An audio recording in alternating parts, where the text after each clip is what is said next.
including our president, should respect it. And Maryland Democrat Senator Ben Cardin called the comments contrary to our values. Trace? And Mike, where does this take us next? I mean, what's the latest on immigration talks? Well, Trace, even though President Trump rejected a bipartisan Senate plan, it sounds like those senators have not given up. Senators Graham, Durbin, Flake, Bennett, Gardner, and Menendez said they have an agreement in principle, and now they're selling it to both Republicans and Democrats. I have a singular mission, and that mission is to pass the DREAM Act and to protect these young people.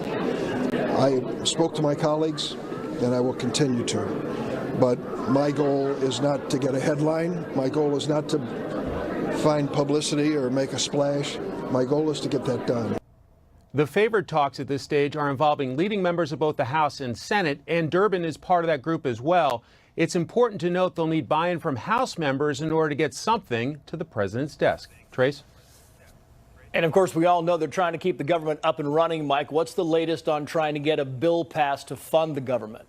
That's right. The government's due to run out of money 1 week from tonight. Congressional leaders have not yet reached an agreement on the spending levels for a 2-year deal. Democratic leaders Chuck Schumer and Nancy Pelosi have pushed for more domestic spending, while some Republicans are pushing for a significant boost in defense spending. Democrats have tried to link immigration to the fiscal matters, but Speaker Ryan says there won't be a government shutdown.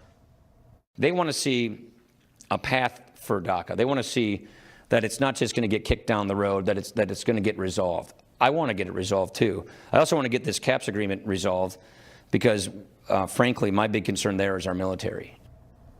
So the concern going into a critical week next week is some of the controversy over the president's comments could very well complicate efforts to get critical things done, like a government funding extension, a budget agreement, and also whatever they're going to try to do on immigration and DACA. Trace? Indeed, Mike Emanuel live for us in D.C. Mike, thank you. A lot more to get to with the president's comments, the controversy, and what happens now. Fox News Sunday anchor Chris Wallace joins me with that coming up next.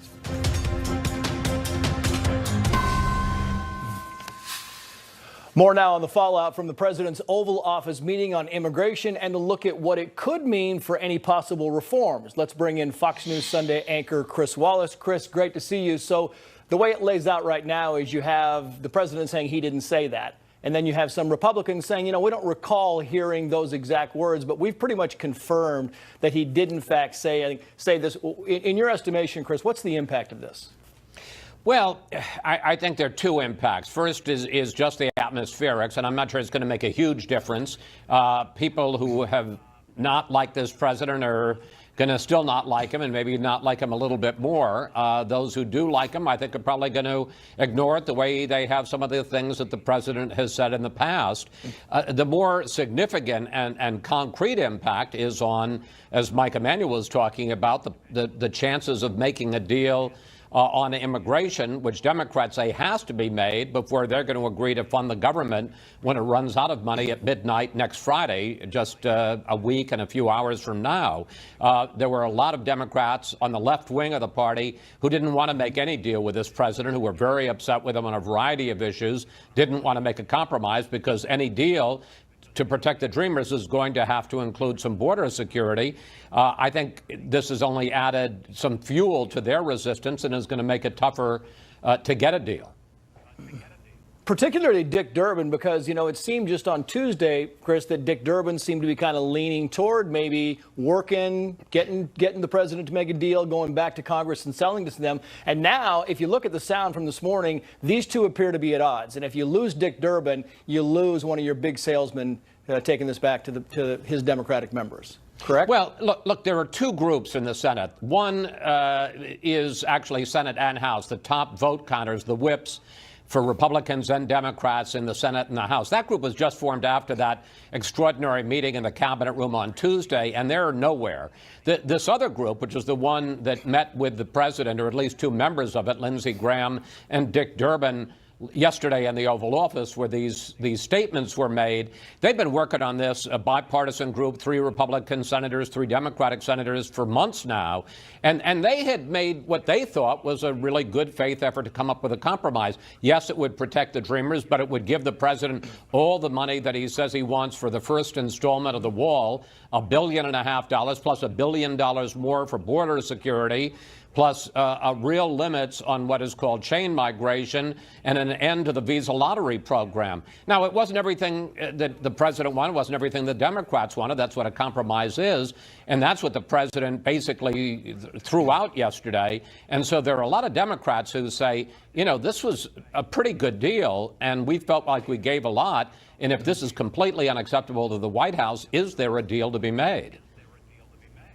As for political insight, Chris, you've been covering Washington for a long time. If you go back to the meeting that happened yesterday, we know there's this long history of presidents and politicians using profanities in private meetings. Should this have left the room, in your estimation? Well, you know, there are some people who were saying that. And in fact, you know, there are some Republicans who say that this was a breach of faith by one assumes Dick Durbin. He was the only Democrat in the room to put this out. On the other hand, you know, this wasn't an off-the-record meeting. This was a meeting with a leader of the opposition party. You can say, well, you know, should Durbin have put it out? Should the president have said it? And should he, having said it, thought that Dick Durbin would keep his confidence? Why would he think that Durbin is going to protect him? Yeah, and what about the fallout from, you know, the diplomats, people who are overseas, people who are working in these countries that we're talking about here? How does it impact them? We're already hearing about some possible resignations coming down the pike. What are you hearing, and what's your thought on how this affects the people who are actually in these zones to begin with? Well, look, it obviously is upsetting to U.S. diplomats, to a lot of foreign governments. On the other hand, there are a lot of things that President Trump has said that has been upsetting to them, and he's the president. They got to deal with it. And in fact, they have. You know, we used to refer to Ronald Reagan as the Teflon president in the sense that nothing stuck to him. But when you think of the things that candidate Donald Trump said that a lot of us thought were going to sink him, and the things that President Trump has said that a lot of us thought were going to sink him, he does have a remarkable ability to just power through this. My guess is that in terms of that, in terms of the reaction around the world, that yet people, again, who don't like him or have real doubts about him are going to continue to. I don't know that it's going to have any dramatic effect, however. The one place where it may have a dramatic effect is on the ability to get a deal, and an immigration deal could affect the ability to fund the government and avoid a shutdown next Friday. Yeah, I know you're not a media critic, Chris, but I want to get your insight on the word itself. At Fox News, we chose not to use it, and a lot of media outlets have chosen to use it. In fact, you have some cable channels that have had it on the lower third. You can see on the bottom of the screen have had that word up there for hours upon hours upon hours. And you look at the Washington Post and New York Times, and their website has it 16, 17 times as you scroll down. Proper decision? Would you use it if they said, Chris, we're Fox News Sunday coming up? Would you use it? Is it not appropriate? What's your take on that? Well, I mean, this is just my personal reaction. I think, you know, and we have special problems because Fox News Sunday is not a cable show, it's a broadcast show. So that creates all other kinds of FCC regulations. We have different standards. I think I'd use it once. People should know exactly what it was the president said. I don't think I would use it over and over as some of our cable competitors did, and I think almost as a weapon against the president. I don't think that's right. And in the end, I don't know that it makes any difference. I think anybody who cares knows what it is the president said. Does this take steam away from other parts of the agenda? We're talking about Iran a lot this week. We're talking about North Korea, other things. I know we're working on immigration here, but does this kind of take a little steam away from things that we should be focusing on? Is it just distracting? Sure. I mean, you can argue that's on us as the media, that you know, we can cover whatever we want, and we're, you know, focusing on this. You spent the first, 15, 18 minutes of the show on this. We're going to spend a lot of time on it on Fox News Sunday. Here's where I think it really does some damage. There was this damaging book last week, the Fire and Fury book that raised questions about the president's fitness. I always thought that was going to disappear. These tell-all books do have a very short half-life, and the president had that really remarkable meeting on Tuesday where he invited the press corps into the cabinet room and spoke for, 55 minutes in control of the meeting and command of the facts, and that already began to kind of put this behind him. And now with this statement yesterday, the whole question of the president's fitness and his temperament becomes an issue again. And as so often has happened with this president, he, it seems to me, gets in the way of his record. I mean, there are a lot of things that he can point to in the economic sphere, in the war against ISIS, the appointment of judges. There are a lot of successes he's had, but so often, whether it's a tweet or it's a statement like this, it's a self-inflicted wound that distracts from people seeing what he has accomplished. Mm-hmm. Yeah, even some of his biggest fans say he's not doing himself any favors a lot of times. Chris Wallace, great to see you. Chris will have more on this on Fox News Sunday with Homeland Security Secretary Kirstjen Nielsen and California Attorney General Javier Becerra. He's part of the lawsuit that led a federal judge to temporarily block the president's plan to end the Dreamers program this week. That is this Sunday on your local Fox station. Check the TV listings for the time in your area. Good of you, as always, Chris, to join us. And President Trump won't be heading to London next month because of a bad deal. But some folks across the pond say they think there's another reason. We'll head to London for a live report on that coming up next.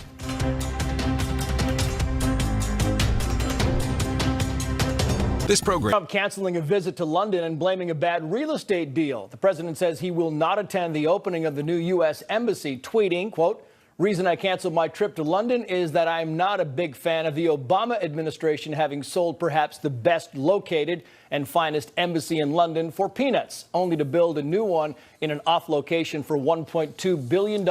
Bad deal. Wanted me to cut ribbon? No. Though it was actually President George W. Bush's administration that decided to relocate the embassy. U.S. officials cited security concerns after the attacks of September 11th, but the sale was finalized under President Obama. More on other parts of the president tweet in a moment. But last year, when Prime Minister Theresa May invited him for a state visit, thousands of people took to the streets.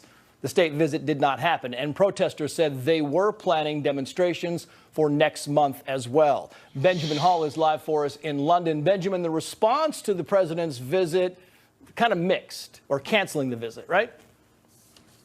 Yeah, Trace, I mean, of course it is.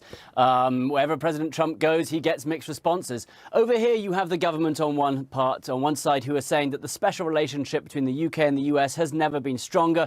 The two countries are allies, and that will always be the case, and that President Trump and Theresa May have a great relationship. At the same time, you have detractors of President Trump, such as London Mayor Sadiq Khan, who is almost gloating.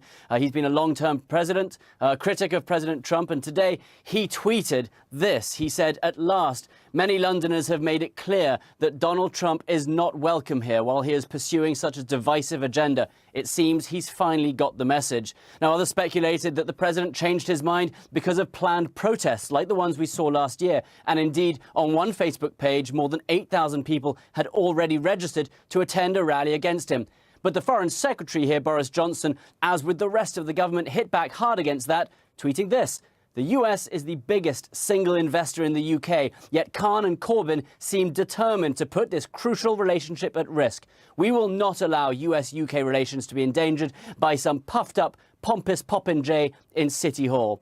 You'll remember soon after President Trump took office, Theresa May, with whom he has a very good relationship, and the Queen as head of state, extended an invitation to him for a state visit, with all the pomp and ceremony that entails. Well, crucially, that invitation still stands, and both the royal household and the government say they look forward to him coming, and they hope that that date will be set sometime soon. Trace? Yeah, not often in this country do you hear pompous popinjay, Benjamin, but President Trump says this new embassy is a bad deal, but the ambassador there has been praising it. Yeah, that's right. President Trump called the deal peanuts, the sale of the old embassy peanuts. We don't know the ins and outs of the real estate deal itself. We gather that it was sold for around $1 billion, and that covers the cost of the new embassy. But just today, the new ambassador here, Woody Johnson, who was appointed by President Trump, wrote an op-ed in a paper, and he laid out why the decision was taken. And in it, he said simply the new embassy is bigger, it's better, and it's capable of meeting the complex challenges of the 21st century. It is the most secure, high-tech embassy that the U.S. has ever built, and it did not cost the U.S. taxpayer a cent. Now, I've spoken to contacts at the embassy, and they say they are upset that they've moved out of prime central London, but also that the old embassy just couldn't stand up to the high security regulations that a U.S. embassy requires. So there are two sides of that as well. We don't know the ins and outs of the property deal, but we do know that the embassy had to move. So here in the UK, very much a divided response to President Trump's decision, but they very much look forward to having him come for a state visit sometime in the future. Trace? Benjamin Hall live for us in London. Benjamin, thank you. The State Department announcing a major overhaul to its its travel advisory system that officials say will keep Americans safer overseas. No more alerts or warnings. Instead, the State Department will use rankings of 1 through 4 for every country in the world. 1 being the lowest level, it means that you use normal precautions. It applies to countries including Canada, Argentina, Australia. 2 means use increased caution. This includes most of Western Europe. At level 3, officials warn Americans to avoid a region and reconsider travel. We're talking about Turkey, Russia, Venezuela. Those are some examples. And of course, level 4 signals do not travel because there are life-threatening risks. That's including Iran, North Korea, and Syria. Also, we should note 5 Mexican states, because of drug cartel crime, are also level 4. An explanation for every country's ranking you can find online. Well, ahead, a look here in Southern California where rescue teams are searching for survivors after deadly mudslides wiped out homes. Today, we're learning more about the victims, from a young child to a grandfather caught in catastrophe. But first, headlines from the Fox News deck, including a hunt for jewel thieves in Paris. 2 minutes away. I'm Laura Engel. More of today's headlines from the Fox News deck. Cops in Paris say they've recovered all of the stolen jewels from a luxury hotel heist on Wednesday, but they're still searching for 2 suspects who managed to get away. Investigators say they arrested the rest of the crew at the scene. For the first time, Saudi Arabia allowing women to attend a soccer match today, though they can't sit next to men. Last year, the government started rolling back other ultra-conservative laws allowing women to drive and lifting a decades-long ban on movie theaters. And an unusual entry stole the spotlight and the finish line at a bike race in Australia.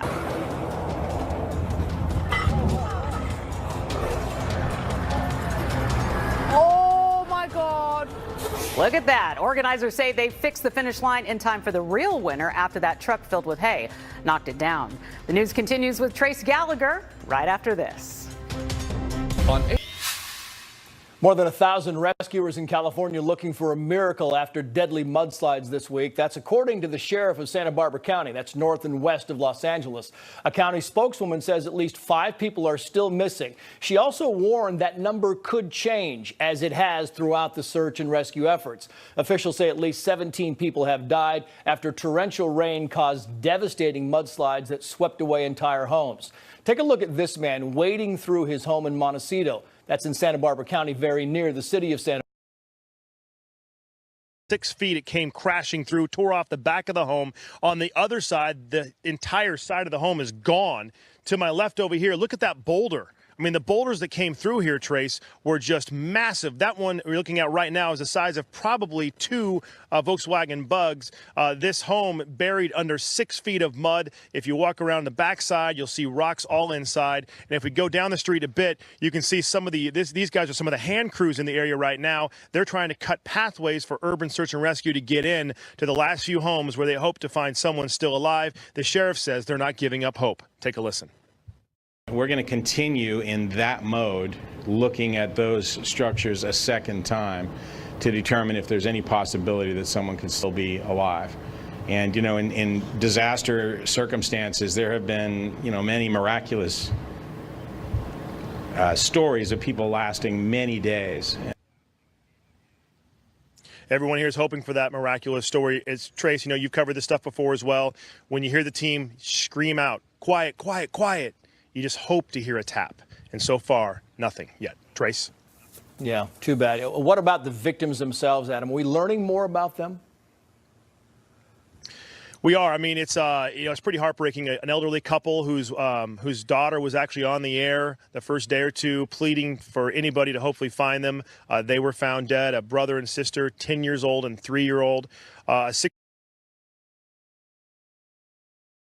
Out, you can see them stop and take pictures, and they knew each other. This is a small community, as you know, Trace. 10,000 people live here in this area. Right. Trace.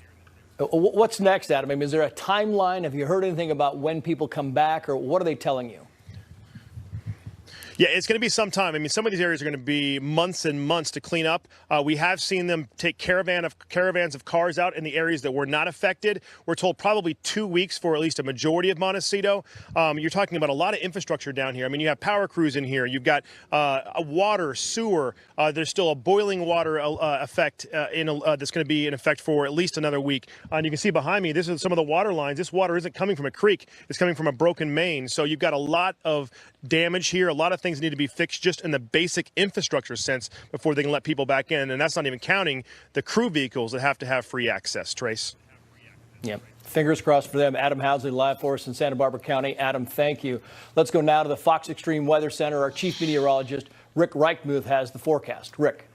Trace, so last winter, much of Southern California had an incredible amount of rain, caused a super bloom this last year. A lot of vegetation grew, and then we've had a lot of dry conditions again, so all the vegetation dried. And because of that, we've had the fires. Where you have the fires, then you end up with that chance of mudslides when you get that next bout of rain, and that's exactly what happened. Next 5 days, though, take a look at this. Dry conditions. We're back into this dry pattern, at least for now, across much of California. Take a look at the next 7 days. At the very end of this picture here, we might start to get a little bit more moisture down across Southern California.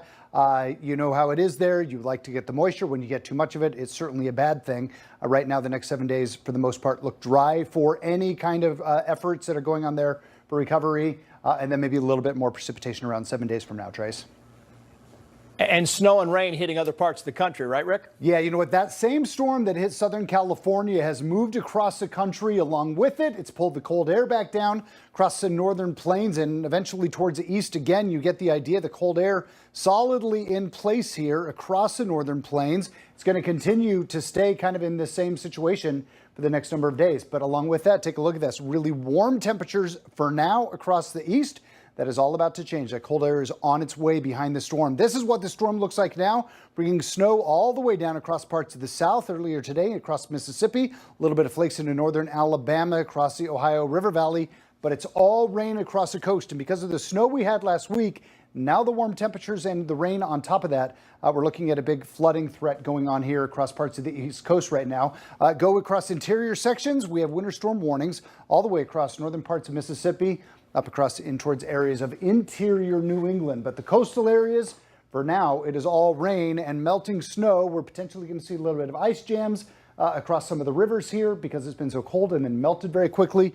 And then some flash flooding, especially across some of the more hilly areas. This is all out of here by tomorrow.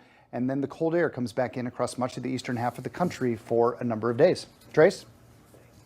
Oh, good. Rick Reichmuth live in the Fox Weather Center. Rick, thanks very much. You know, the reason we have these mudslides, of course, is because of the fires. And the largest fire in California history is now completely contained.